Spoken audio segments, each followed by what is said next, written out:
I loves me some 1 degree of Chunky B.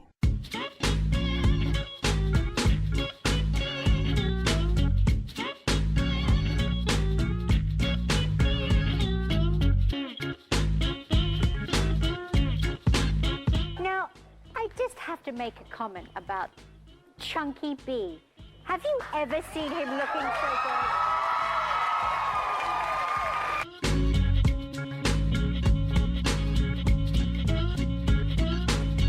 The panel then includes actress Lady Kazan, comedian Chunky B, and Playboy TV host Julie Strain. Chunky? What was the question?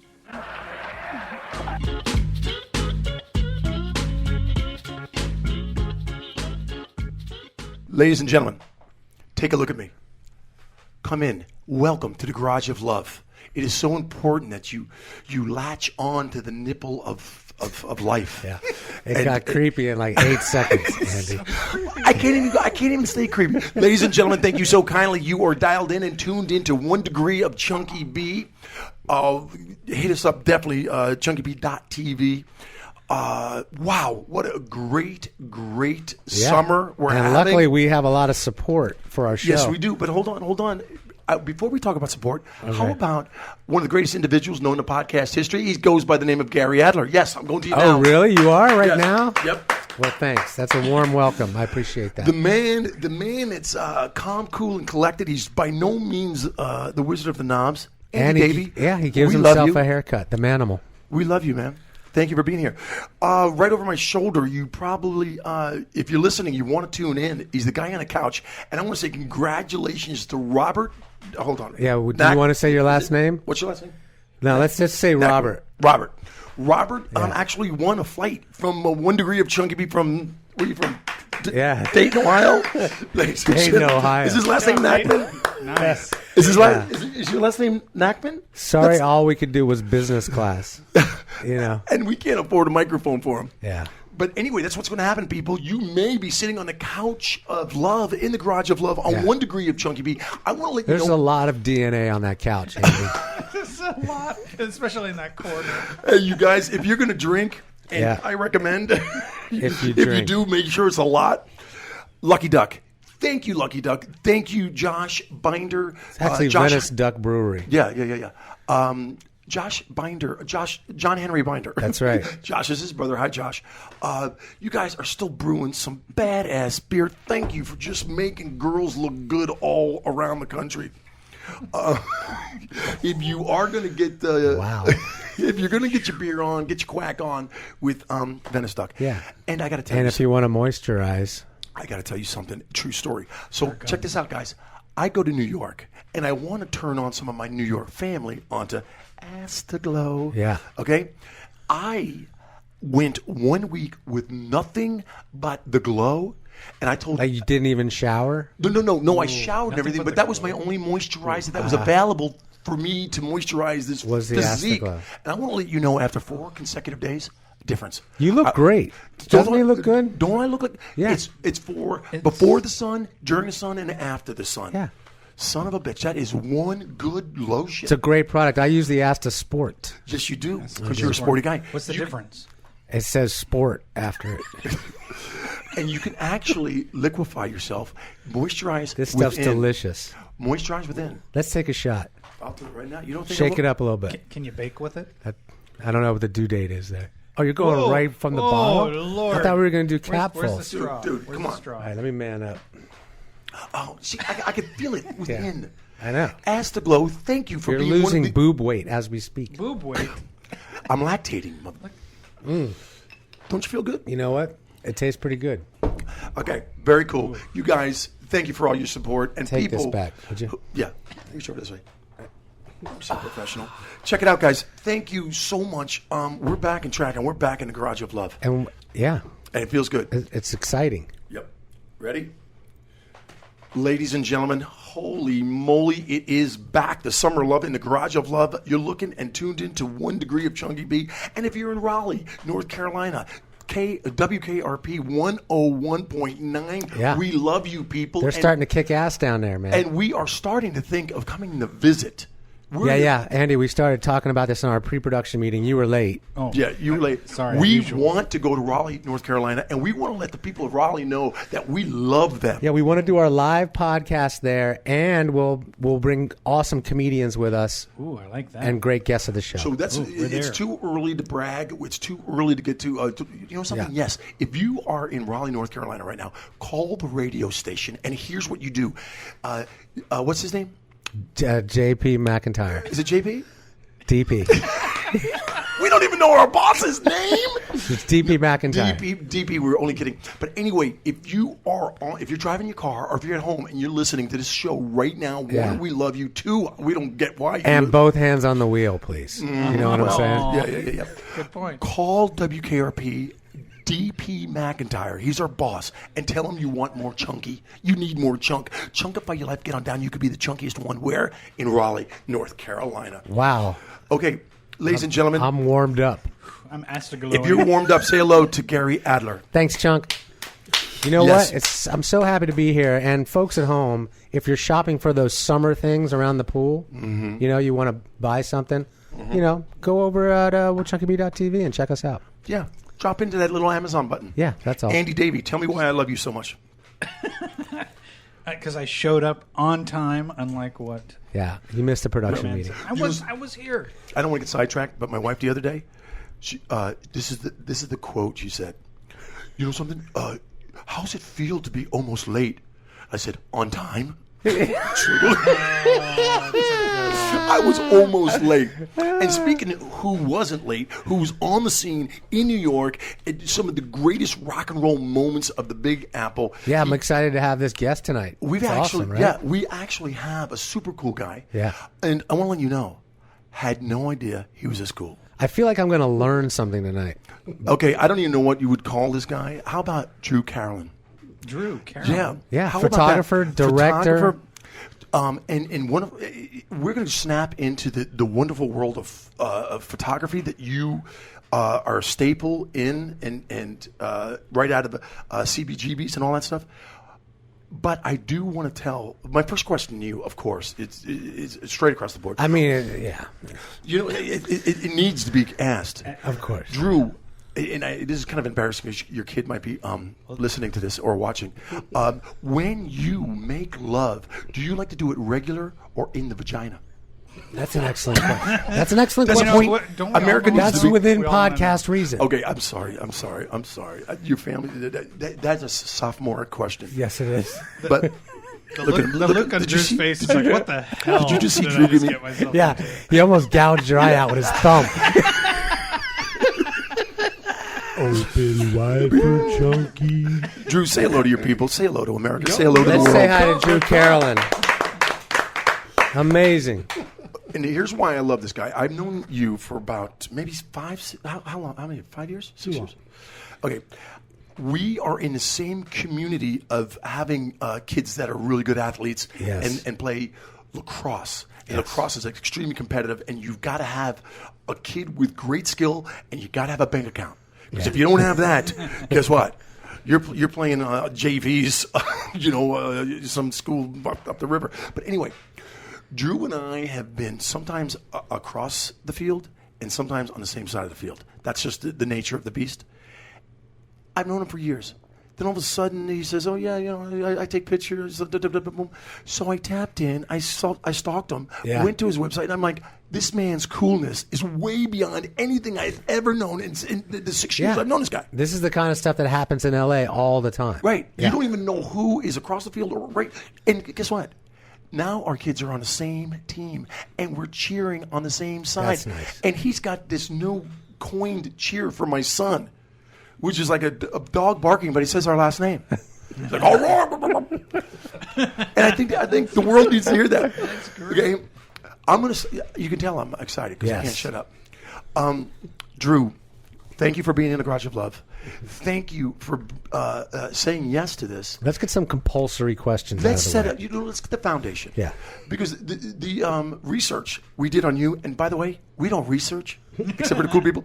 This is how much I love you, Drew. Never before in almost 100 shows I vacuumed the Garage of Love for you before today's production. It's so fresh. You got to know I love a man when I bust out the vacuum.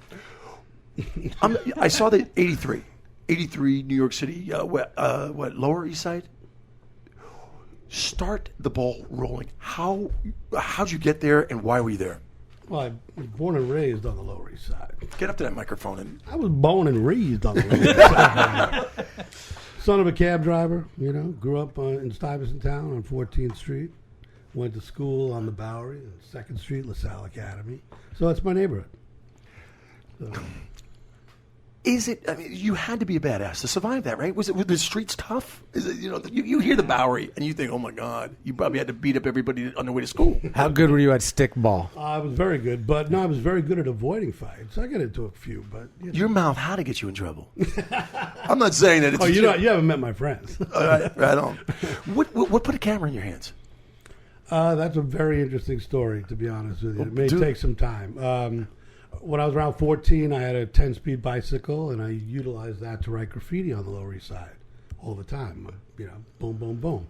And one day a friend of mine said, hey, I'm a model, and I'm late for a fitting. I'm like, what? He goes, can you run me up to 22nd Street? I said, sure. Ran him up there.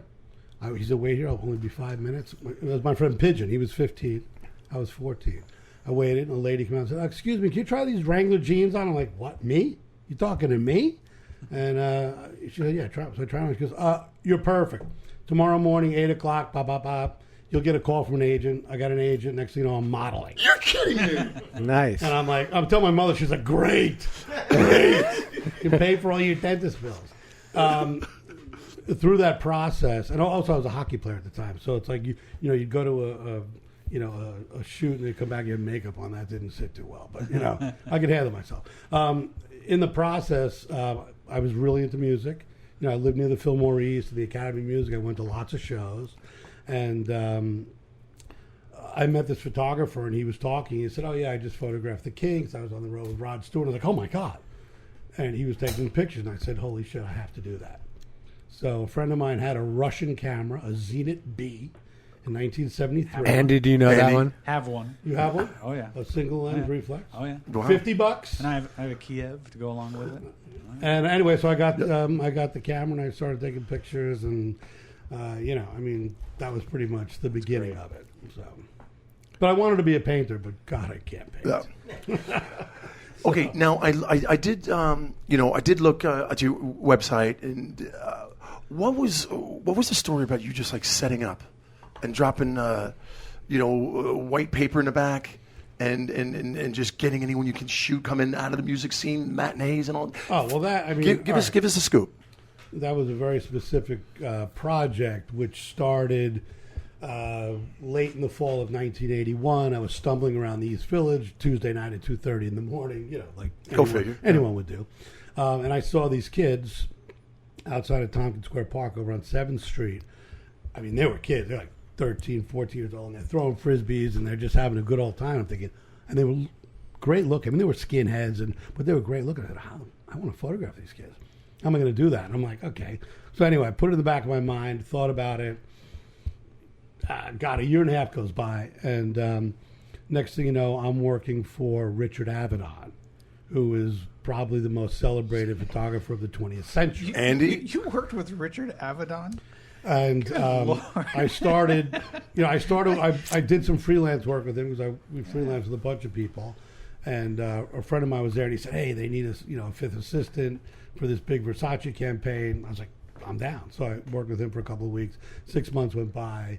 And then they called me, and my friend called me and said, hey, Dick loves you. He wants you to work full time. I'm thinking, okay, what does it pay?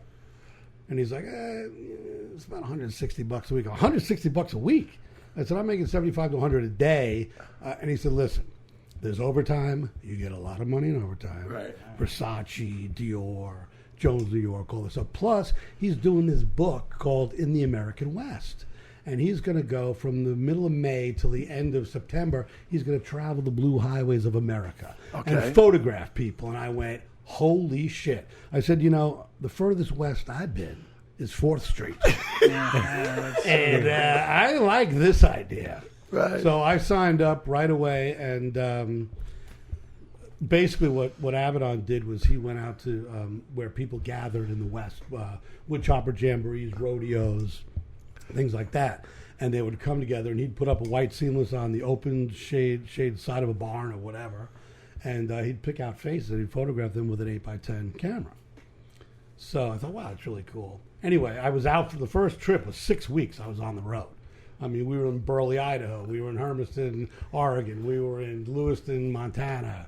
Cheyenne, And were you Wyoming. loving it the whole time? Oh, it was incredible. First of all, I was married. Really? And I was on the road, and it's fun. Anyway. No, I didn't mean it like that. But, Drew Carolan, everybody. If you're tuning, if you're just catching, you're just dropping in. It doesn't matter if on the podcast or on the radio show at WKRP in Raleigh. Drew Carolan turns out to be one of the most badass photographers to ever hold a camera, and I'm not exaggerating. Yeah, some of the people he's photographed are epic, iconic, and worked with. Yeah. Oh yeah. But your style that you came to embrace. What would you kind of call it? It's a rug. I don't know. I don't even want to put words to it, but there is some kind of roughness, scrappiness to it. Oh, it's real. Yeah, right? I mean, I don't know. I mean, I for me personally, I mean, I photographed celebrities and all that, but like the CBGB kids, once I worked with Avedon, and I came back in June of '83, and I drove by CBGB's on a Saturday afternoon, and there were hundreds of these kids. I went, oh my God, this is how I can photograph these kids. They come here, I set up across the street, I intercept them, and that's how that started. But I mean, in terms of the look, I mean, for me, I like the unsung hero. I like people that, can be vulnerable or, whatever it is. And I think that's important. I think it's deeper than just a cool jacket, a pair of shorts. And I did work in the fashion business, so I kind of, for me, always like to get away from the styling and the perfection and all that. Just let people be loose. They're more to themselves, Well, what was the thing that you learned most from Avedon, though? I mean, that's a guy to take a style from for sure, but he was able to. How did he find these people? Hey, real quick, was there a big producer? People in America that you have no idea who they're talking about, it's okay, because we don't either. Dude, Richard Avedon. The famous photo of the Miles guy with Davis. The bees. Well, Kinski and the snake is what it, and the Totally. circle. Oh, that's A his lot of famous, people yeah. remember. But he's photographed, I mean, It's from the 40s on. phenomenal. But you came back and you were obviously inspired by what you learned from this in order to, because you can see remnants of his work in your work. Oh yeah, You learned from her. There's Larry Clark, there's Danny Lyons, that kind of vibe. I've never seen Andy get this deep. Yeah, Andy's all excited. You're turning me on, Andy. This is the most talking he's ever done in a podcast, maybe in his life. No, there was the other guy. And then there was Jeannie. I like Jeannie. No, but this is real interesting because you don't. It's as important to know his photography by how he discovered it. Like a chef. And there you go. Like where they were taught. Yeah. Right. Where did you eat before? Well, I mean, the other thing is, I mean, I worked for other photographers. I worked for Bruce Weber, who, in fact, Bruce Weber was the photographer who I met in 1973, who photographed me, who was talking about, I just was with Rod Stewart and the Kinks, and he was also a very, very sweet, easy to work with man. Well, then you knew Paul Jasmine. And then, of course, sure. And then, but then I worked. I wound up assisting. Let's Chuck, let's go. Yeah. Is there, can we take a couple photos let's with get our outta here, with man. our You told me to jump in. I told you to jump in. I appreciate it. Not with both feet. I want to see some of his work too. So I want to get to that. He brought. We're getting there. We're getting there. Look at he's so freaking happy. Now, where did you develop your pictures back then? Like, there's a whole different tech. Kids, we have some millennials that listen, and there was such thing as developing your film. Yeah. You want to talk about that? Well, yeah. I mean, in the 70s, I mean, I always had my own darkroom. In the 80s, I always had my own darkroom. When I finished high school out on Long Island, my parents moved when I was 16, which is devastating for me. But I was lucky to meet some great art teachers that said, hey, you want to do photography? That's how you do it. But I had dark rooms. I processed my own film, printed everything. Do you miss that? Yes, there is. But, it's one of those things you kind of have to Keep up with the You gotta roll technology. with the You know, it's like when digital editing first came in, I was like, "What? I like working on a Steamback." It's like, no, you don't. No, you don't. You Do like you- random access. Do you remember that first time you had to transition to digital camera and what that shoot was and how'd you feel about that? What is this? Yeah. Right. Well, it's just different. You know what I mean? And the editing is, actually, I think the editing kind of is cool because you're on the screen. Yeah. I mean, I still look at slides and go, "Oh God, what is that?" Well, yeah, but you didn't just do digital. You'd shoot film too. You'd be like, I ain't trusting this shit. Oh yeah, yeah. For at least 10 years, I'll bet you shot film. Well, no, but I mean, the thing that I loved doing was I would shoot with a Hasselblad with a Polaroid back that had a negative. Yeah. And then I'd wash and clean the negative, and then I'd scan it. So it's kind of like hanging on. Yeah, to. there you go. But now I'm pretty much all. When was your moment like, damn, I'm here.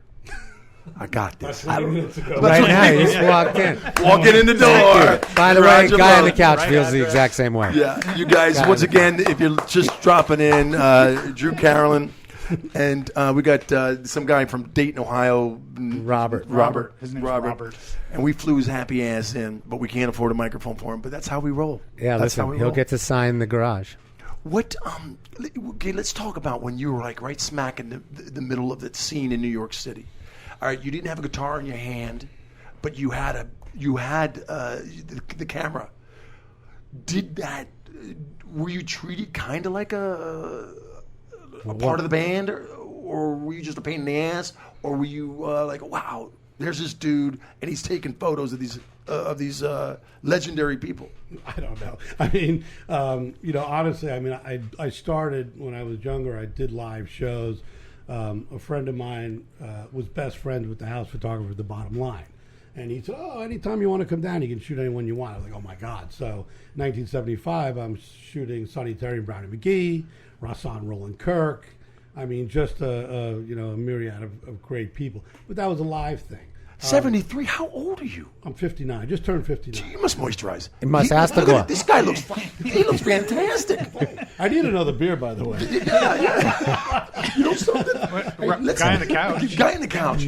Put him to work. Guy, can you get a beer for our guest? Look, Thanks. oh, guess what? He's What? gonna, yes, that's a new thing for the guy on the couch. All right, Part of the okay. show. All right, we're breaking ground here. Yeah. Heineken. Yeah.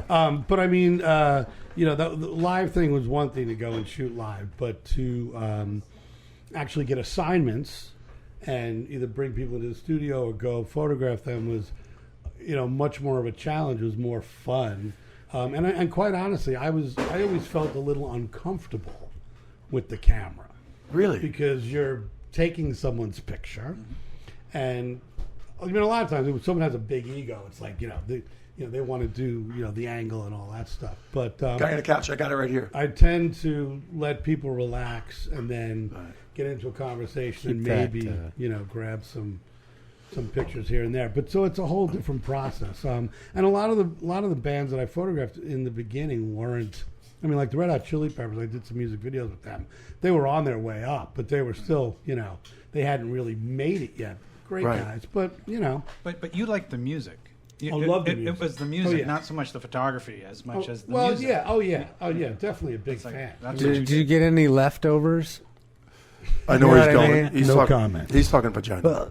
Like, is the Or- photographer come before the drummer, or you know what I mean? What's the where's- pecking order? Way before the drummer. Where- Right behind the lead singer. That's awesome. Who had the best leftovers? Yeah. Who's like the funnest to shoot? Give us Yeah. Give us some Well, stuff, man. Oh man. Give us the strangest thing that happened while you were shooting yeah. somebody. No, that would Give us the take blow years. up moment. When I was directing music videos, which again I got into by chance, Right. it was luck. I did a bunch of different things, but soundtrack work, like music videos for soundtrack, was big in the mid '90s, and one of the groups that I got to work with was INXS. Really? And my friend Nick Egan, who designed all their records, did most of their videos. For some reason, he wasn't available. And I wound up working with them, going on the road with them a little bit in America. And it was for Beverly Hills Cop 3, which was like, really? But the song was great, and they were great. So I got to go on the road with them a little, and they were pretty wild. And then when I finished the rough cut, I had to present it to them, and they liked me, so they called the label in Hollywood and said, he needs to deliver it personally. And the record label was, oh, damn, you're in South America. Like, we know. So they called me and said, yeah, you're going to have to go and deliver it personally. And I said, yeah, but I'm not flying alone. I'm bringing somebody. Right on. Nice. And, of course, I'm flying first class. So I went to Caracas and hung out with the boys. It was the last show of their world tour. Oh, no. And it was it was pretty amazing, pretty wild. Wow. But I'm not going to go into details. Dude, that's what the show's about. We want Right. details. It's Yeah. all about the grain. We're just breaking, scratching the surface You here. do not have to be afraid. You're in a garage of Oh, I'm love. not afraid. I am You're just not trying to afraid. protect the innocent. There were no innocents. Right. I don't know. I mean, they're just. I mean, they were like rock stars, but totally. Like Michael Hutchins, God rest his soul. He said to me, Yeah. "Listen, if you say 8 o'clock we're going to shoot, make sure you hear at 8 o'clock." And I'm thinking, wait a minute, Are you telling I'm me? supposed to be telling you that, Right. And they were like totally pro. Nice. And I'll tell you one quick story. So we were in Kansas City. We shot we were in this warehouse with all these lights, and it was just crazy. It was kind of a simulated live performance, bunch of cameras. We blew like so many lights. When it was done, and we had a pretty Now, are you directing this right now? direct. Damn. I was also operating a camera too. But anyway, so we shot, and when it was done, Michael said, "I want to, buy everyone a drink. Let's go back to the St. Regis, and I'll buy everyone a drink." And everyone's like, "Wow, that's great!" So we get there, and it's Sunday night, and and the waiter's like, "All right, we're ready to go." And then 35 of us walk in, like, "Oh God!" Michael's like, "Give me a case of Cristal and the best tequila. Just bring it." Really? Well, we brought it. Nice. And we went pretty wild. And then everyone wanted to go dancing. And there was like one gay club that's open on a Sunday night that goes all night. But we wound up there. And you found it? Oh, yeah. 2 a.m. And there was like 3,000 people going crazy in the middle of Kansas City. And, Are you like, I'm in the life I want? This is exactly where I want to be? No, not at all. Really? I'm like, this is great. Can't wait till it's over. Really? I mean, it was fun. But, that's that kind of thing, It gets old. Yeah. I mean, I look at bands like INXS. I mean, being on the road is hard, man. I Now, couldn't do it. did it ruin some relationships? You said, you were married in 73. Oh, no, not in '73. Lord have mercy, no. No. I was married in '82. Okay, 82. Right on. And All then- right. Are you still with the same? No. No, I'm not. Okay, that's But, my I mean, point. The road is yeah. trying. I think the first that was 7 years officially, but it was New York, East Village, 1980s. Great time. I don't regret any of it. But When did you notice, or people around you notice, that your stuff was a little different? A little likable, separating you from the normal snapper. yeah, I mean, I have to be honest. I mean, living in New York, there's so many photographers and so much talent that it's like you're just kind of doing your thing. I never really competed. I just it just happened. You know what I mean? My friend Michael Howell's band, who's an amazing photographer, was on the road with the Rolling Stones and has photographed everyone, said to me, "Hey, I want to bring you over to interview, and get you shooting an interview." And I was like, "Wow." So he brought me over there, and next thing you know, they were giving me an assignment to photograph LL Cool J, and just different things. So to me, I was just doing my thing, having fun. Right on, yeah. Having fun, Yeah. and trying to get great pictures, but it was a fast life. It was, Yeah. Drew Carolan, everybody, in the Garage of Love. Hey, Chuck, can I ask if people want to find some of these photographs online? yeah. We're going to show a few, but if they want to go to your website, where would they go? DrewCarolan.com. That's that simple. How do you spell your last name? Carolan. There you go, folks. And Nice leave little me Irish a guy. message and just say "Open wide for Chunky." Wow. I had to do that. That's a new promo. We just got a promo. Okay, let's just, since we set the table. Not you've got that wide, by the way. Hey, really? You know what I mean? Look at the guy. Look at the guy on the couch. Look at the guy. What the? Hey, what do you want? The guy on the couch is all excited because he gets to sign the wall. Yeah. That's all he said. He's got a square. I want to come in from Ohio and sign the wall. You're going to sign that wall, mofo. Yeah. You're not getting a trophy. So you got good things happening. You got a book coming out, bro. Break down that situation. Oh, that's cool. Is that true? Yeah. Yeah, it's called Matinee, all ages on the Bowery, and it's that project that I talked about earlier where I basically photographed kids on their way to hardcore matinees at CBGB. All ages, punk rock. Why doesn't that work anymore? It's why do hardcore. kids don't want to go to a matinee anymore? Why don't they? No one does that. Oh, they do. There's all ages Are we shows. in Yeah. the middle of an afternoon?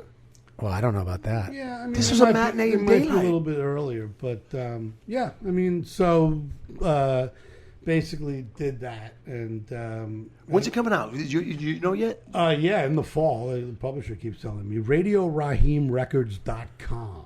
Radio Raheem. Cool. RadioRaheemRecords.com. Now, is it your photos and stories? Is it your what's the book? Well, basically, it's yeah. I mean, it's portraits. I mean, there's something that I've written that talks about how I evolved into this project. There's also a wonderful essay by Ben Cesario, who's an arts and culture writer for the New York Times, who wrote really great stuff.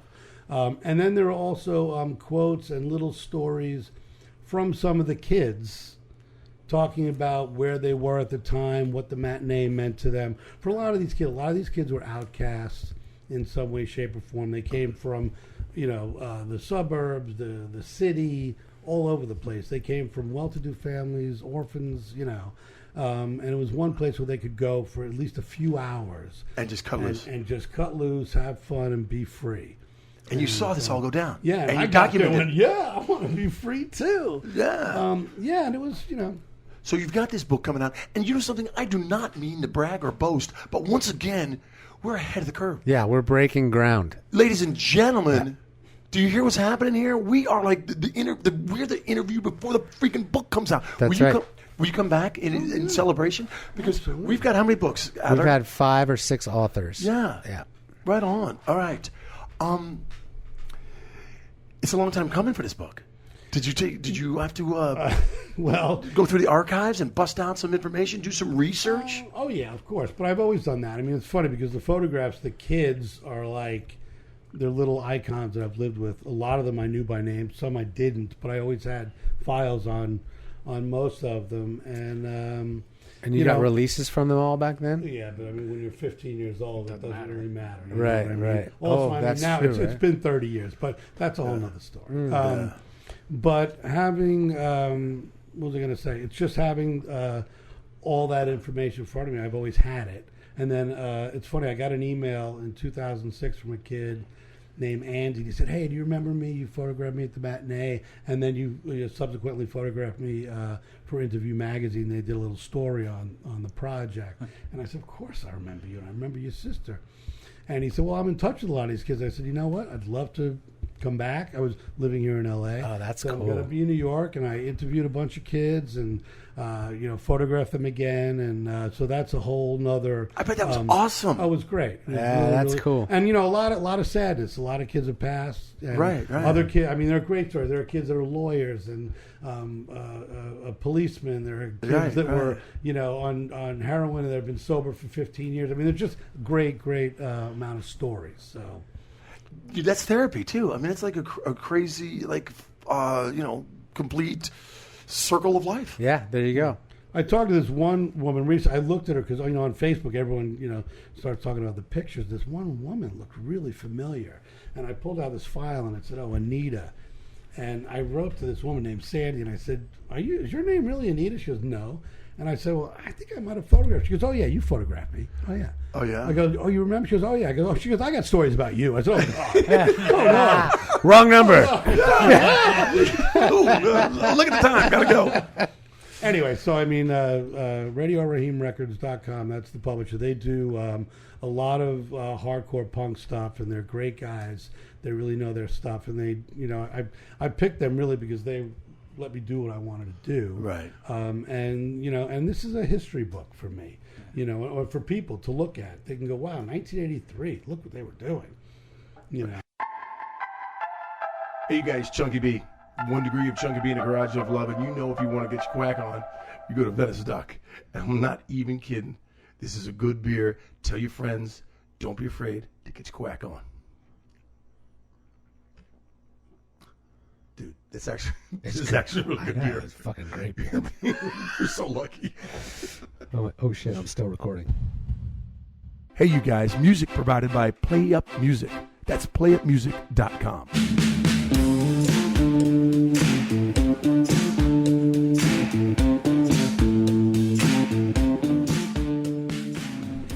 I'm Drew Carolan, and you're tuned in to 1 Degree of Chunky B.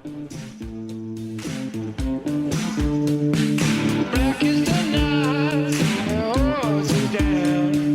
Black is the night that holds you down. Now, let me ask you, were you like spiritually and physically just totally removed? But in 2006, when CBGB's closed, was that like, oh my God, it's part of my life closing? Oh, yeah. Oh, I started going to CBGB's in like 1975. So, Right.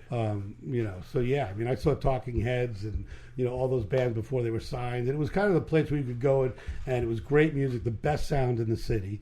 And it wasn't even called punk. It was like art rock or whatever. Every night there was somebody different, but it was a great place to go. When I first walked in, this guy named Merv, I think he was Australian. It's like 6'7" with a yellow hard hat at the door. I'm like, oh God, this is crazy. You as an individual, right smack in the middle of that scene, which is, if you know anything about photography or music or New York City, that's legendary.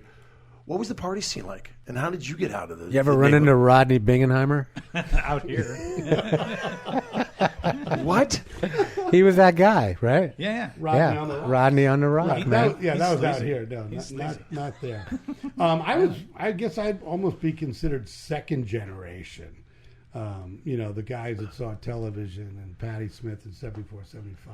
I started going in like late 75, early 76 to see bands like from Brooklyn, the Laughing Dogs and the Shirts, and they're all on that live at CBGB record. Mink DeVille, Tough Darts, which had Robert Gordon. It was a great scene. It was, there was no law. It was lawless. Absolutely lawless. How great was that? Super cool. I remember going to I said to my friend, let's get a slice of pizza around the corner. They go, really? I go, yeah, follow me. Went to a pizzeria at like 1 a.m. The guy standing at the door. He looks, he goes, yeah, come in. He has his gun. He goes, yeah, go ahead, order a slice. I'm like, yeah, okay, yeah, 2 hot slices. Make it quick. Right. But it was at gunpoint. that was normal. No, he was just making sure that we weren't going to hold the place up. Gotcha. Yeah. All right, dude, you brought some.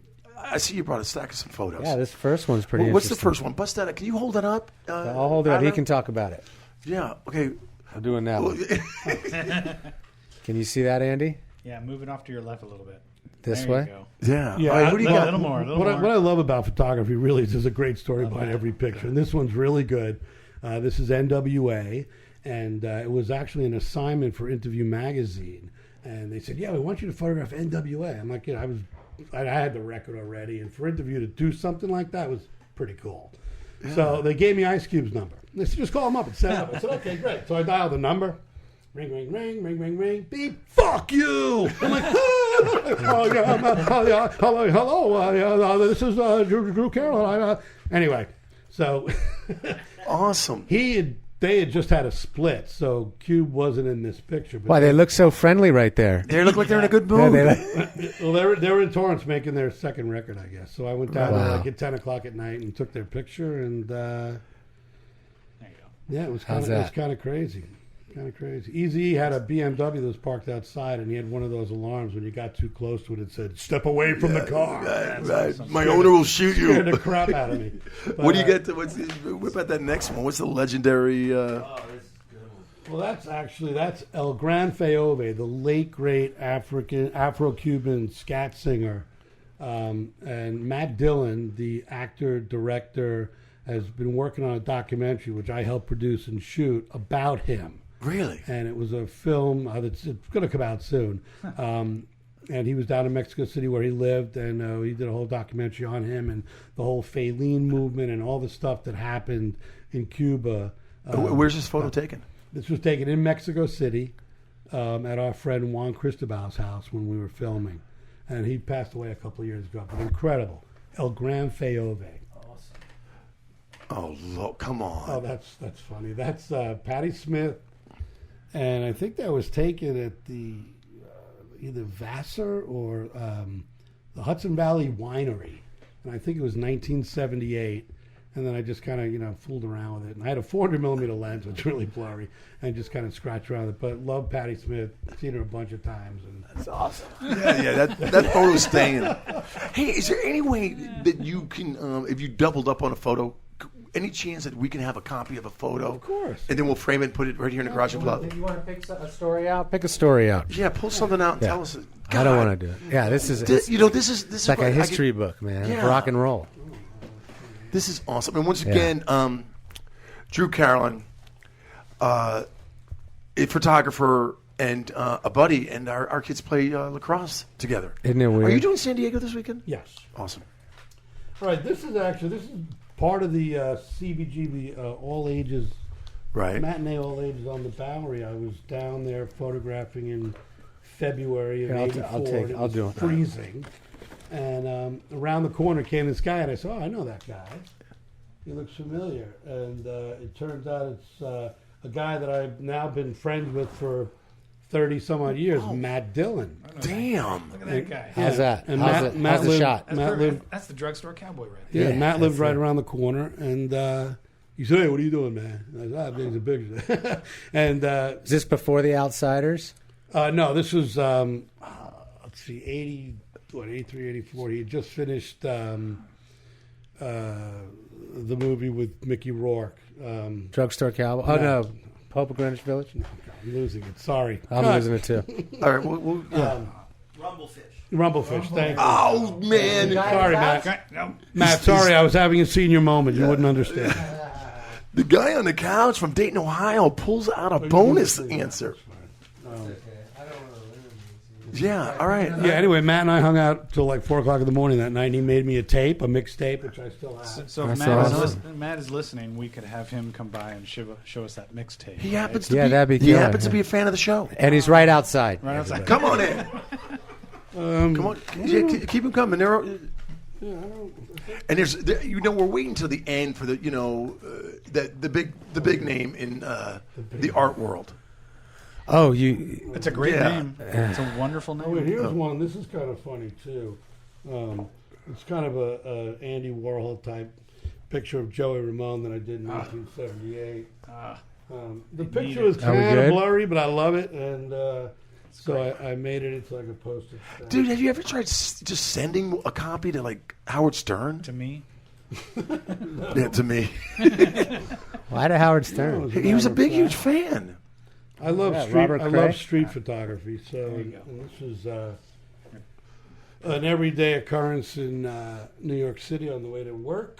that's great. You can see this guy's That amazing. guy's right? voice was So good. incredible. Now that's just a guy on the street, Yeah. right? You're not gonna be like, oh yeah, this is Robert Cray getting a start. Oh, I have Robert Cray. I didn't bring him, but I What? photographed Oh, him. Yeah, Well, we I have a mean- connection in 1 degree. Oh We've my got God, I used to live with him. Oh, really? No, yeah, I got great pictures of him because I used to work for MTV. Oh, there's a classic, bro. You worked for MTV? Well, I did a bunch of Dude, stills. stop Look at this, skipping- Chuck. Oh wow, There it is. How's Oh, that? come on. How's the Come framing? on. Good. that's the photo we need right there. Boom. I think that's the one should be that should be hung proudly right here in the Garage of Love. I agree. That's the one I vote for. What do you think, executive producer Gary? I'm in because it also comes with this one. You know what I'm saying? We got this one too. Oh my God, yeah, we want that whole thing. He's like, no problem. Just make the check. You guys are so greedy. Make it check out for $7,000. Dude, you were so tied into we got? Interview magazine. Is that Yeah, Tom I did a Verlaine? bunch- no, that's actually Richard Richard Hell. Hell. Richard There Hell and you the go. Voidoids. How do you know this, Andy? With their famous, knows it all, with their man. famous hit single "Love Comes in Spurts." It's so good. Love comes in spurts. Oh man, that's Nice. a T-shirt.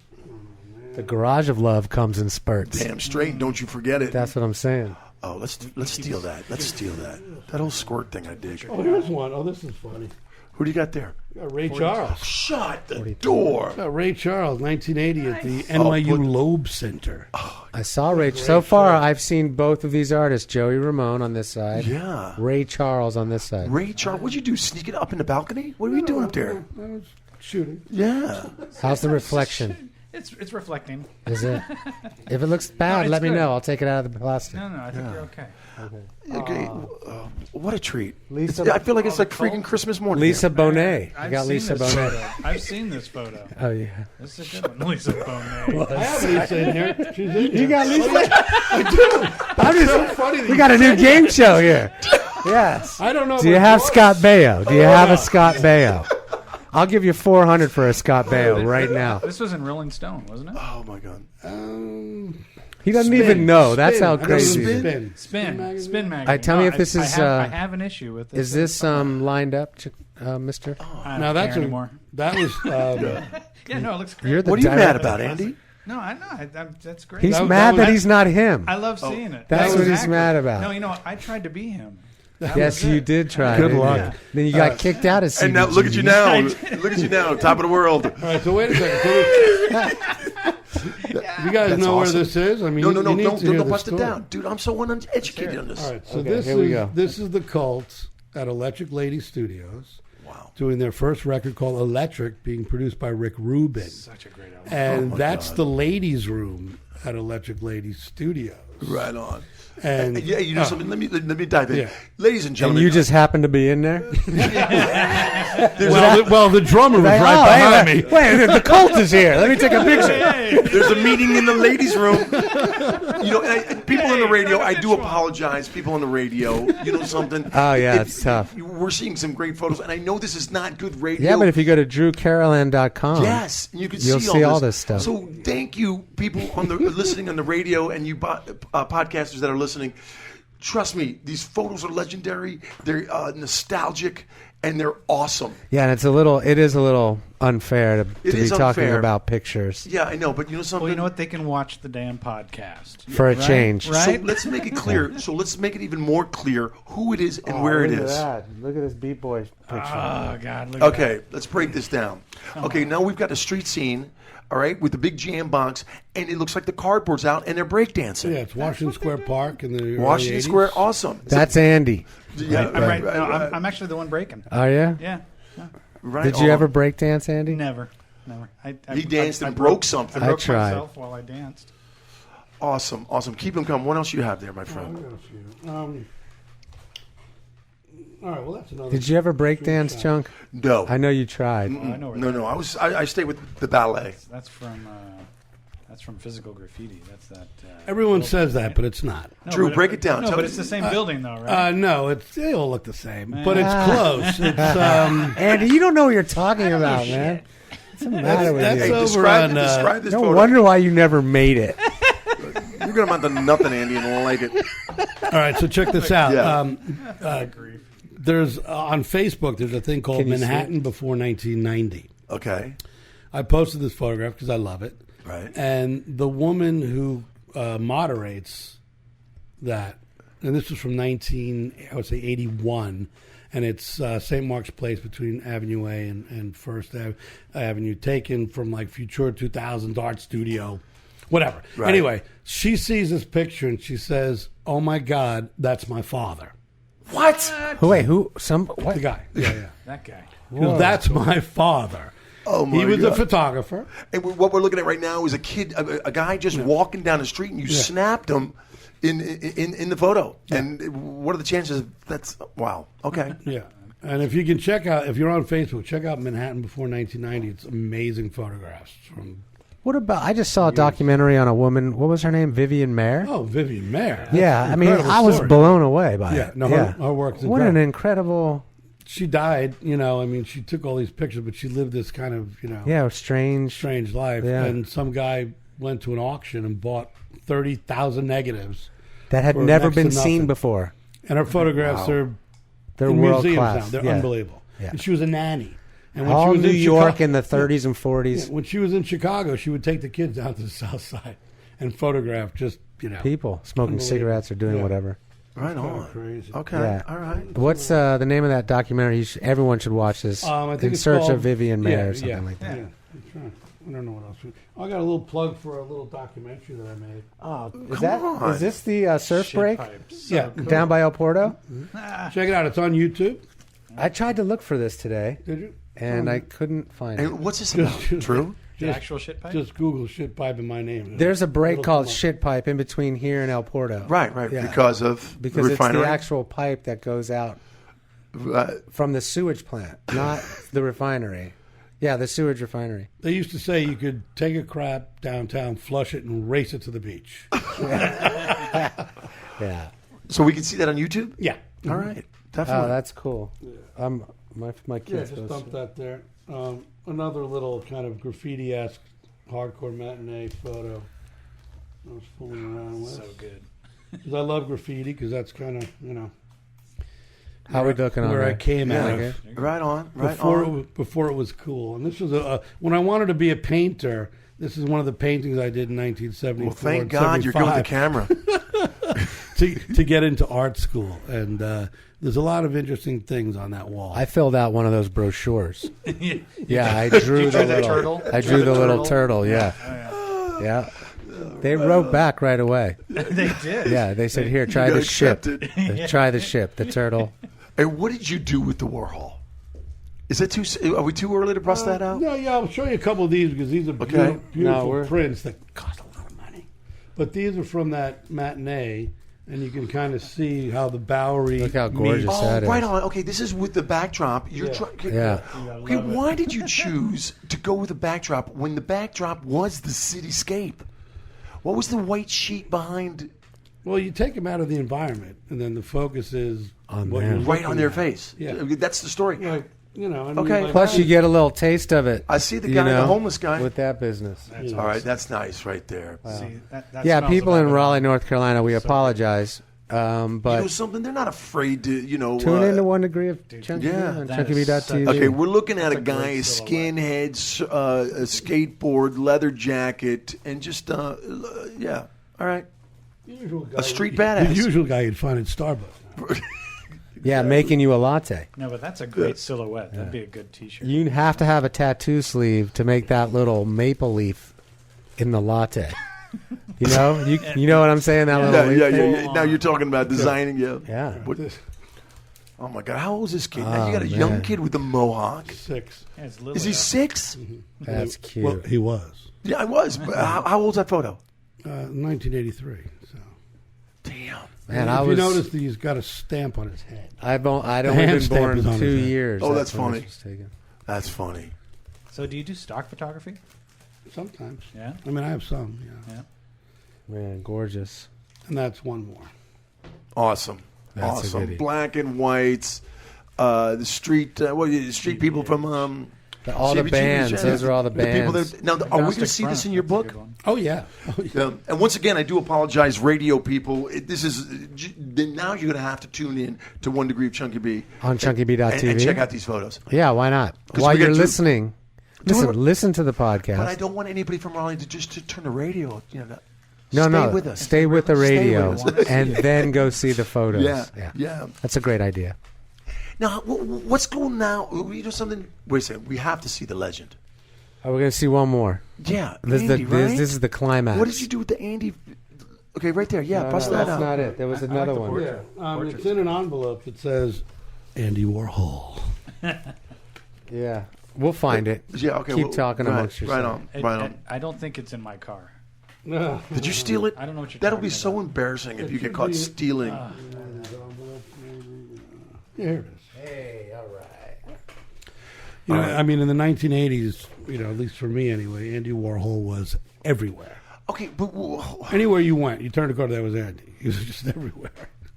Look at that photo. And Andy. this was taken, actually, I had shot in still photographs on a movie called Anna with Sally Kirkland and Paulina Poroskova, Sally Kirkland. who was nominated for an Academy Award for this film. It was made for Really? $1 million. And Andy had them on his show, Andy Warhol's 15 Minutes. And anyway, I was their photographer, but I also worked for MTV. So got to take some pictures of Andy, who looks really excited. The original Manimal, right Right here. there. The original. You're right. A sweetheart, and a man who, sadly, died way too soon. I mean, he was just a... Now, let me ask you: did you talk to him? Did you? Yeah, did yeah. you communicated? You had dialogue? Did you get to know him?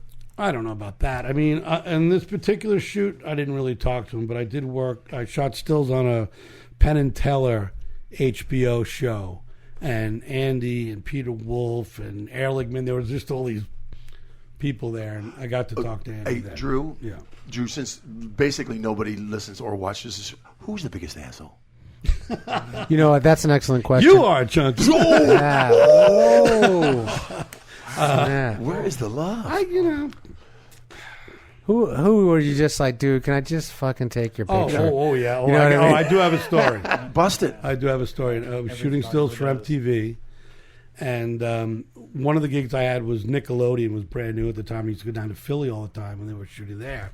And then they started shooting in New York, and it was right around when the Mets were about to win the '86 World Series. Mm-hmm. And I got a call to go to Nickelodeon because the two film critic guys, Siskel and Ebert, were going to be there. Sure. I said, great. So they did the show, and I wait around, and they give you 2 minutes, 30 seconds to take a picture. So they said, okay, Drew, you're on. And they were on the blue screen. I said, all right, guys, give me a thumbs up.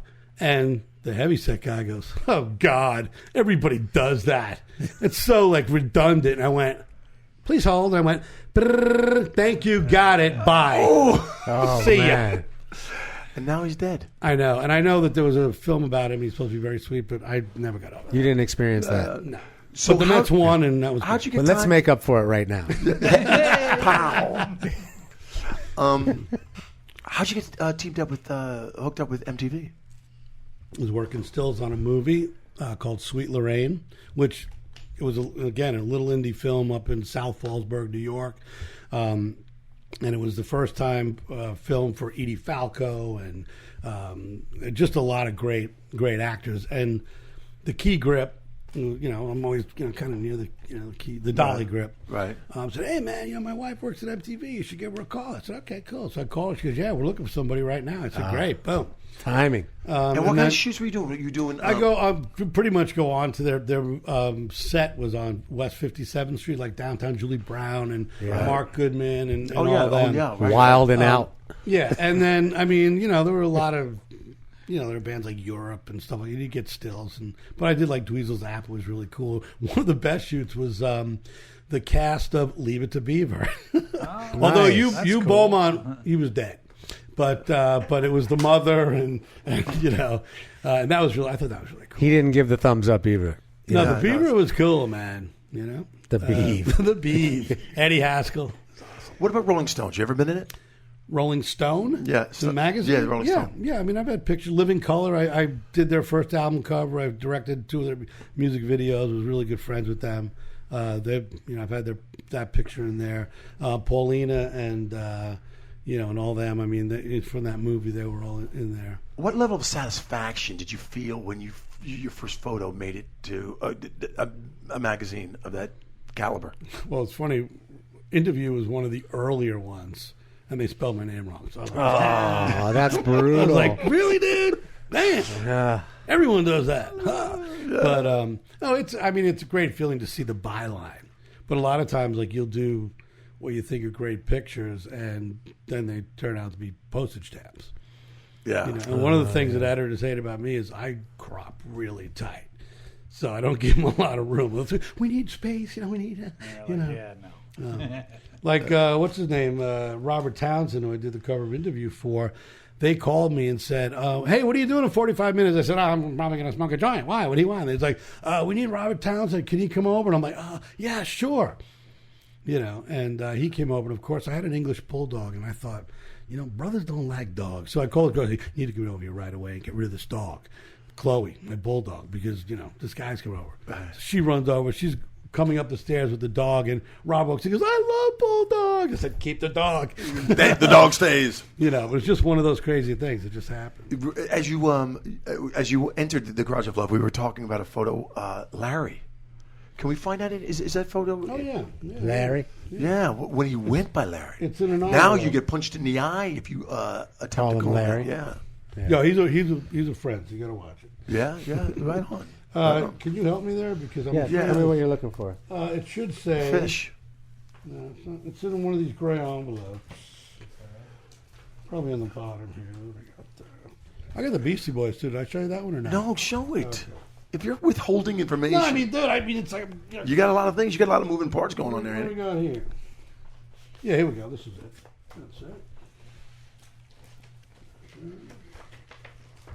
I also have pictures of me work with Abaddon out west, which I'll show. Oh, I'd love You guys That's once going to be again. in the book. It's going to be in the book. Okay, so. great.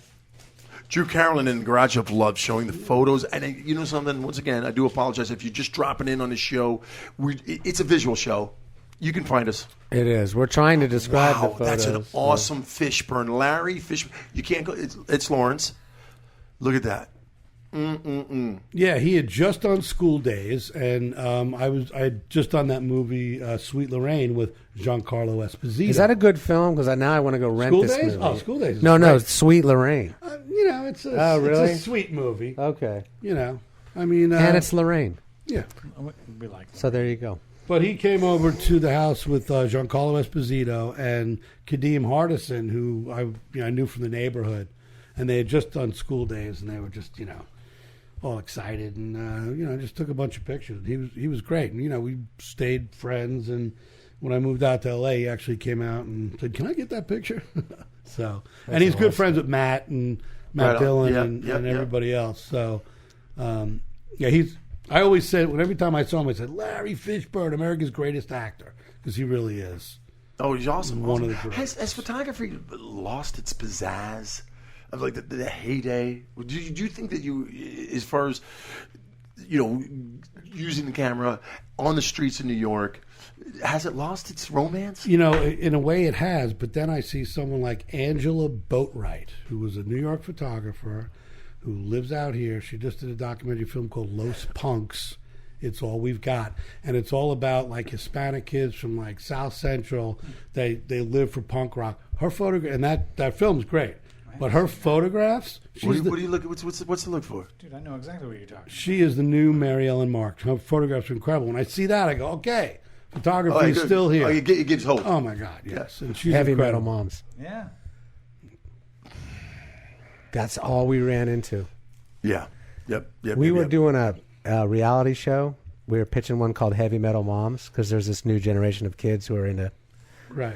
And what we found in L.A. was hardcore Hispanic kids Yeah. in heavy metal bands. Yep. Oh yeah. Yeah. That's her film. You should see it, Los Punks. It's on iTunes right now. Let's check it out. Yeah. And she's incredible. Let's sue her. She actually contacted me and said, I love Probably your one of the moms. photographs. She contacted me and said, I love your photographs. And I looked at her pictures and said, oh my God, I'm flattered. Your work is amazing. That's cool. I mean, she just gets these intimate moments where, I go, how the hell did you get that? And it's not staged. Isn't it funny that a photographer just like what is that? Having the ability to push a button at the right time? Yeah. Is that what it comes down to? That's it. Well, what I love It's all about about the photography, too, Earth's is rotation. the mistakes. Mistakes can be the greatest moments. Oh yeah, sure. And sometimes you don't see them until years later, like many years later. You're going through the contact sheets and you thought you had the right one. There's one photo in my life that I wish I took, and I didn't. Can I explain it to you? Is it your wedding picture? I was having a party at James Beach, right? So for the invite, I set up across the street with my camera and my sticks and everything. And I was just about to take the picture, and Perry Farrell walked in front of the frame. There it is. How come And you, I didn't snap it because he looked at me and he was pissed. And I'm like, dude, I'm not taking your picture. You know what I mean? And I wish I would have fucking snapped the damn picture, Yeah. man. Like, I just You know what? pussied out. Yeah. But you know what? There's a lot of those that even if you're in front of the guy and you've been hired to photograph them, that they're just lost like that. It's I've had a lot of I moments shoot a like lot of that. video of my kids surfing, and sometimes you inevitably miss the best wave. You just do. Right? But what about in today? You could just. Yeah. It makes it so much easier on a photographer. That's true. You know. You still have to edit. It's all Yeah. Right. What's besides the book? What's in your future? I mean, Just keep on snapping. yeah, I mean, right now, I'm working on that documentary with Matt Dillon. I mean, I've pretty much done my job, and he's, finishing it up. There are a couple other great films coming out about the hardcore punk scene. There's Agnostic Front film by Ian McFarland. It's called The Godfathers of Hardcore, which is going to be incredible. And then Drew Stone, another New York filmmaker and hardcore kid, is doing the Chronicles of New York Hardcore, which he's interviewed people, and the stories are just amazing. So, and I've lent them photographs. Another film called, I think it's called Who the Fuck is Michael Alago? And it's an incredible story about this great A&R guy who was at the top, went as low as you can possibly go, and came back. It's a great inspirational film. So I've helped them with that. And, just... You watched that show on HBO called Vinyl? I did. What are your thoughts? My first thought coming from New York and the graffiti world was, I looked and I went, nobody wrote like that in 73. And I got pissed. And then I said, all right, dude, you need to check your ego. The acting was great. And then I got into it. Yeah. It didn't get picked up. It did not. It did not get picked up. Wow. And then this other show, and again, no offense to Luke Wilson, but Roadies is just... Not good. Not good, man. Not good at all. Vinyl was like, dude, it was, But I mean, I talk to young kids like in their 20s, and they don't get the drugs and all that. I'm like, well, honey, if you lived back then, you would have gotten it, okay? What about Dennis Leary's show? Haven't seen it. Haven't seen it? It's pretty. It's all right. Yeah, we watched the first season. Yeah. What I thought was amazing about Vinyl, and I don't know why, but I think one of the last episodes, it was a beach scene. Mm-hmm. Maybe they were down in the Hamptons still in their suits from the night before, and they're walking on the beach, and all of a sudden Professor Longhair's song comes up. Right. you know? And one thing they did great was the people they didn't contract with, they portrayed as something else. And the people they did contract with, they used as background music, which I thought was really, really fucking cool. Yeah. I know that there was a problem with Zeppelin. DJ Herc. DJ Herc, who was one of who's the original hip hop guy, the first guy in the Bronx to do the two tables and all that. Right. They offered him some money, and I was like, really? And they went ahead and used something, and there's a legal battle there. So I don't know. But, Drew Carolan, when the book comes out, you're going to be doing your first interview after the book comes out right here in the Garage of Love. Right here. You promise? You got it. I want to say thank you. You're very welcome. Thank you, and it's so fun to just peel back the coolness that there's someone's a dad, entire career in an hour. Yeah, and but plus, not even knowing that Yeah. I've been following this guy on the sidelines, and he's been thinking I'm a freaking maniac for the last couple of years. I know he's a freaking maniac. Yeah. Because you know what we are? We're one of the dads that don't really care. You're not doing the daddy dance? We're doing everything. Oh, Rourke. Oh, Rourke. Oh, Rourke. That's what good. he does when Jack's got the ball. How much fun is that? That's fun. Okay, you guys. Drew, tell the folks where, if they want to track you down on your website. DrewCarolan.com. DrewCarolan. You can get me there. Right on. I'm sure I'm in the yellow pages, the white pages. He's got IMDb. He's got it all. He's in there. Yeah. Yep. Okay, guys, look me in the eye. You see me? You see me? I'm looking right at you. Thank you for doing what you're doing. WKRP in Raleigh, North Carolina. Big, major freaking hug to you. I want to come visit, and we're going to work that out.